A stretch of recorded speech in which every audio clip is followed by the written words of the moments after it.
Hello বন্ধুরা, তো আপনারা কেমন আছেন? তো দেখতেই পাচ্ছেন আমি আজকে চলে গিয়েছিলাম প্রতিদিনের মতো নদীতে। তো আজকে মাছ পেয়েছিলাম।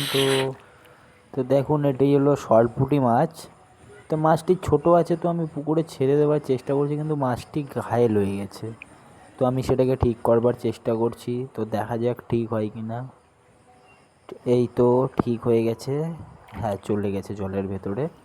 তো এরপর হ্যাঁ, এই আর একটা রয়েছে পুঁটি মাছের বাচ্চা।